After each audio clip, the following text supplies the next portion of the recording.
Bismillahirrahmanirrahim. Assalamualaikum warahmatullahi wabarakatuh. Dalam video ini saya akan menjelaskan mengenai senyawa EDTA. Nah, apa sih senyawa EDTA itu? Kok namanya aneh ya EDTA? Buat yang baru mengenal, baru mendengar mungkin merasa aneh ya. Nah, EDTA atau EDTA itu adalah singkatan dari etilen diamin tetraasetat. Ya. Jadi EDTA itu adalah senyawa asam amino polikarboksilat. Ya, kenapa dia merupakan asam amino polikarboksilat? Ya, karena senyawa ini dia mengandung gugus amin, ya.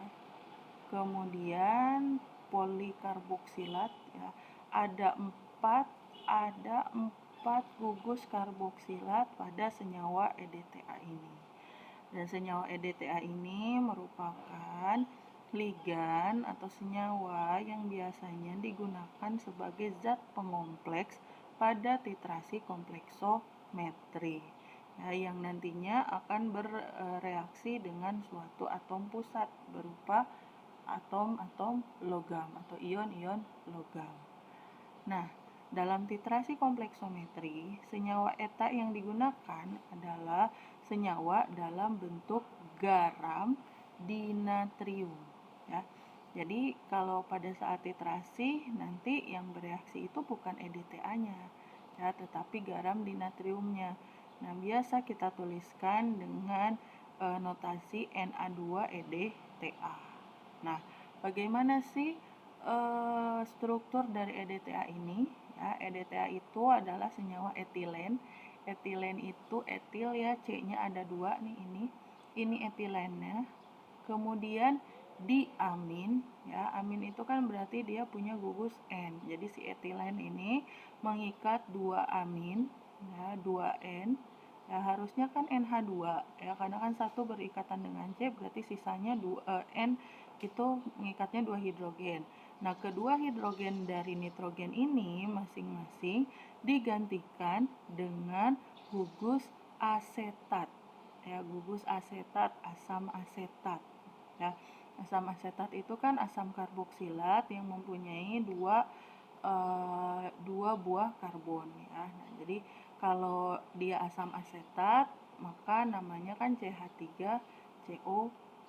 Nah, karena si asetat ini terikat dengan unsur N dari gugus amin, maka di sini ditulisnya CH2COOH.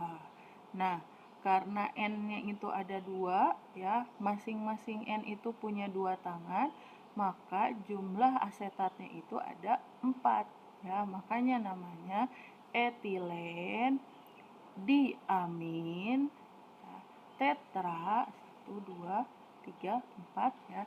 Tetra apa? Tetraasetat. Nah, senyawa ini merupakan senyawa yang bersifat asam, ya. Kenapa asam? Karena ini ada gugus COOH, ya, ada H+ pada gugus COOH-nya. Nah, ini adalah dalam bentuk asamnya. Nah, kalau misalnya si EDTA-nya ini dalam bentuk garam, ya, H-nya ini digantikan dengan Na, ya, dengan logam, ya. Nah, karena garamnya adalah garam natrium, ya, maka semua H-nya diganti dengan unsur Na. Ya. Nah, kalau misalnya dia garamnya itu, kalau ini kan Na4 EDTA. Nah, sedangkan di pasaran biasanya kita menemukannya itu Na2EDTA. Nah, kalau Na2EDTA berarti ya Na-nya di sini cuma 2. Nah, 2-nya lagi yang ini nanti bisa digantikan oleh hidrogen. Jadi tetap hidrogen, ya. Jadi kalau Na2EDTA, Na-nya ada 2, ya.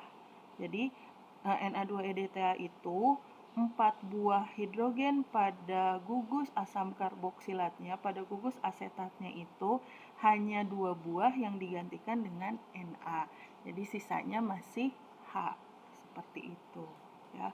Nah, kemudian untuk menyederhanakan pembahasan, biasanya EDTA itu dalam rumus-rumus reaksi-reaksi kimia, rumus kimianya dituliskan sebagai H4Y, ya.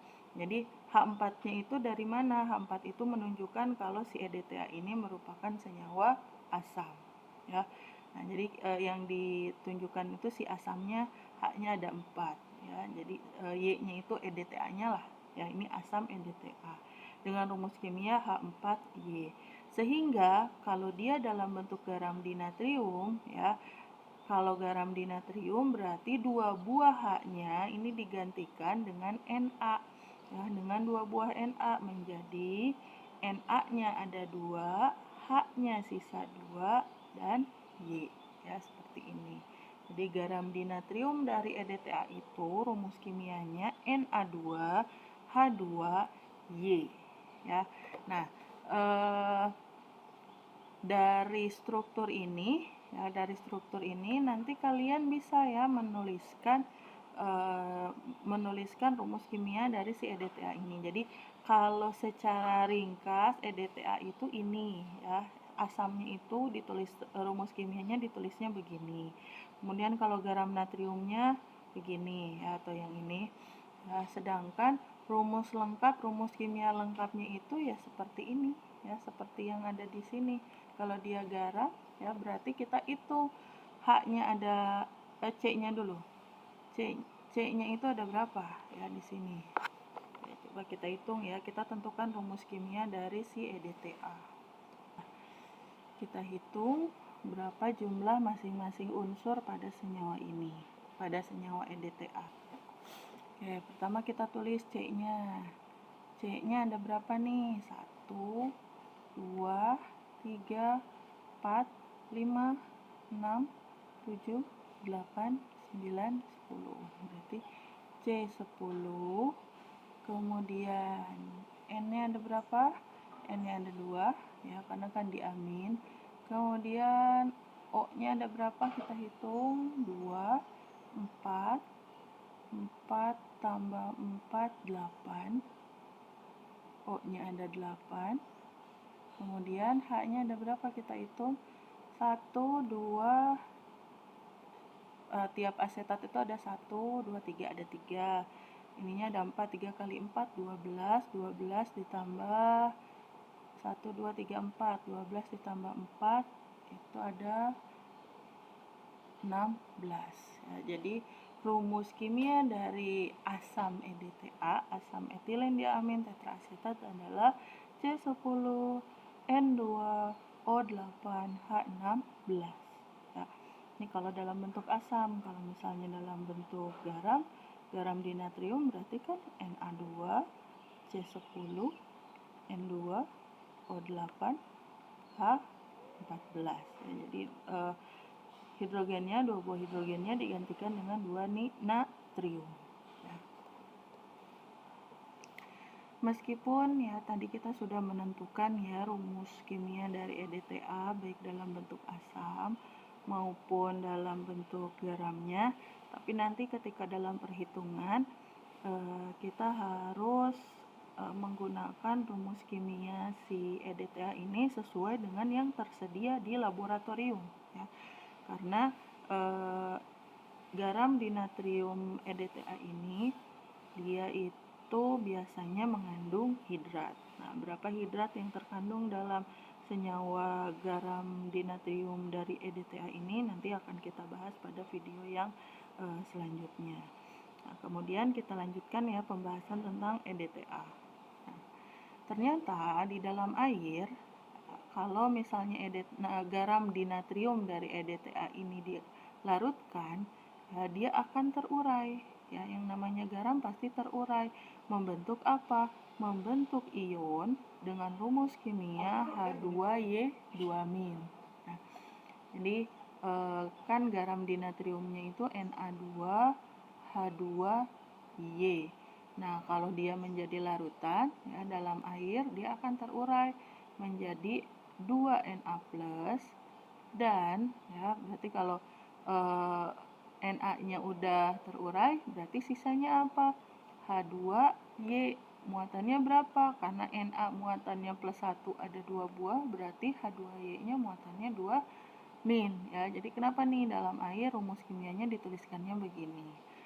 Nah, ion inilah yang nantinya berperan sebagai ion pembentuk kompleks dalam titrasi kompleksometri dan bereaksi dengan semua logam. Jadi ion ini yang nanti akan bereaksi dengan semua logam dengan rasio 1:1. Ya, jadi logam apapun kalau bereaksi dengan ion ini, maka perbandingannya itu adalah selalu 1:1. Ya. Nah, gimana sih maksudnya 1:1 di sini? Ya. Misalnya si ini nih ion si EDTA ini kalau misalnya bereaksi dengan logam yang valensinya 2 ya, dengan M2+, maka akan terbentuk hasil produk seperti ini. Nah, kenapa begini? Jadi ketika dia bereaksi dengan logam, ya, 2 hidrogennya ini dia akan terurai. Ya, 2 hidrogennya akan terurai ya menjadi 2H+.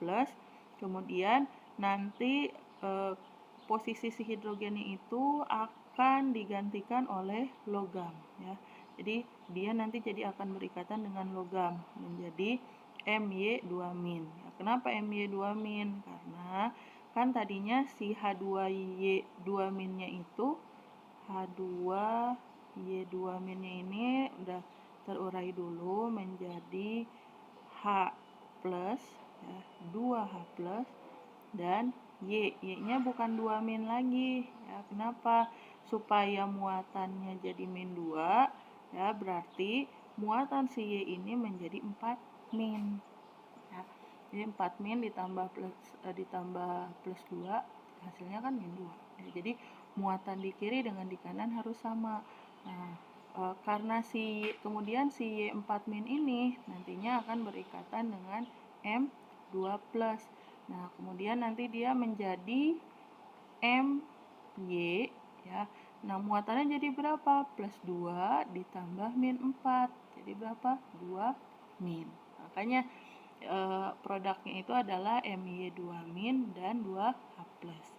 Nah, kalau si logamnya itu valensinya bukan 2, ya muatannya bukan plus 2, plus 3 misalnya, atau plus 4, atau plus berapapun, maka perbandingan logam dengan si EDTA-nya itu selalu 1:1 ya. Nanti yang berubah itu, yang berbeda-beda itu apanya? Yang berbeda-beda itu adalah muatan dari produk yang dihasilkan. Jadi kalau misalnya logamnya itu bervalensi 3, M3+, ya, bereaksi dengan EDTA, ya, 2 hidrogennya terurai menjadi 2H+, ya. Berarti nanti Y-nya itu ya Y yang 4, yang ini Y-nya menjadi Y4-. Y ini menjadi Y4-. Nah, Y4-nya berikatan dengan M3+. Berarti kan muatannya itu, total muatannya jadi berapa? -4 tambah 3, jadi My-. Kalau sama yang M4+, kalau Y4-nya sama logam yang valensinya plus 4, berarti kan saling habis ya, -4 sama plus 4 menjadi My ya. Kalau misalnya lebih dari 4, N plus misalnya 5 plus 5 dan lain sebagainya, ya udah tinggal kita masukkan rumus seperti ini ya. Jadi produk yang dihasilkannya itu si eta berikatan dengan logam dengan muatan dengan jumlah besar muatannya itu muatan si logam dikurangi 4. Nah, 4 dari mana ini? Tadi EDTA yang sudah terurai, udah lepas hidrogennya. Ya. Nah, dalam semua jenis reaksi, ya tadi seperti kita lihat, dalam semua jenis reaksi, 1 mol dari ion EDTA ini ya, dapat membentuk kompleks. Yang membentuk kompleks itu akan bereaksi dengan 1 mol ion logam. Jadi 1 mol EDTA akan bereaksi dengan 1 mol ion logam. Sehingga dalam titrasi kompleksometri, karena perbandingan molnya itu 1:1 ya, kita tidak perlu karena valensinya itu karena perbandingan koefisiennya itu sama, maka kita tidak memerlukan data berat ekivalen, ya. Sehingga dalam perhitungan titrasi kompleksometri, karena perbandingan molnya itu rasionya selalu 1:1, maka persamaan atau satuan konsentrasi yang digunakan adalah molaritas, ya. Jadi 1 mol ion eta membentuk kompleks pasti bereaksi dengan 1 mol ion logam. Jadi kita nggak perlu nih menyetarakan reaksinya, melihat bobot ekivalennya, menentukan valensinya terlebih dahulu, nggak perlu. Kenapa? Karena tadi rasionya selalu 1:1. Dan dalam setiap reaksi pembentukan kompleks dengan ion EDTA itu selalu terbentuk 2 mol ion hidrogen, ya. Jadi terbentuk 2 mol ion H+, sehingga dapat kita simpulkan bahwa reaksi disosiasi dari senyawa EDTA ini, ya, yang menghasilkan senyawa kompleks ini selalu bergantung pada pH larutannya, ya, karena selalu terbentuk 2 ion H+, ya. Maka reaksi-reaksi pada titrasi kompleksometri itu sangat bergantung pada nilai pH larutannya, ya. Dan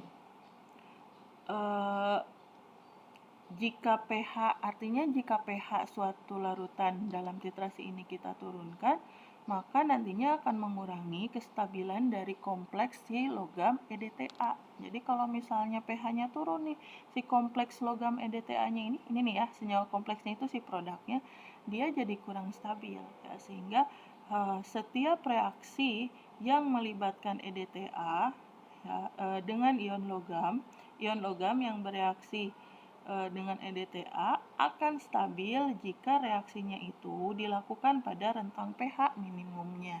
Nah, di sini saya tampilkan ya data pH minimum adanya senyawa kompleks, ya, keberadaan kompleks EDTA dengan logam-logam tertentu, ya. Nah, di sini kalau misalnya logamnya itu besi 3. Nah, kalau besi 3 berarti kita harus kondisikan pH-nya itu bukan sedikit asam lah, pada suasana asam yang cukup kuat, ya. Jadi ion-ion yang ini Zr4+, Ht4+, dan seterusnya. Kemudian kalau ion-ion yang logam-logam yang lainnya seperti Pb2+, atau di sini kalau Fe3+ itu pH-nya harus asam yang cukup kuat. Nah, kalau Fe2+, maka pH-nya itu tidak terlalu hanya sedikit asam, ya, di rentang 4-6. Nah, kemudian kalau Ca2+, Re2+, Ba2+, Mg2+, Sr2+, ya, logam-logam ini, maka rentang pH minimumnya itu adalah pada pH 8-10. Nah, jika rentang pH ini tidak tercapai, maka apa yang terjadi? Maka kemungkinan kita tidak dapat menghasilkan atau membentuk suatu kompleks EDTA. Jadi keberadaan si kompleks EDTA ini menjadi kurang stabil. Nah, biar stabil kompleks EDTA yang terbentuk nih, kompleks ini biar stabil, maka reaksinya harus terjadi pada rentang pH tertentu, ya. Baik, demikian penjelasan saya mengenai senyawa EDTA. Mudah-mudahan bisa kalian pahami, sehingga pada saat nanti ketika kalian harus praktikum sudah terbayang, ya, bagaimana sih titrasi dari titrasi kompleksometri ini, ya, dengan menggunakan senyawa EDTA sebagai ligannya. Ya, terima kasih. Assalamualaikum warahmatullahi wabarakatuh.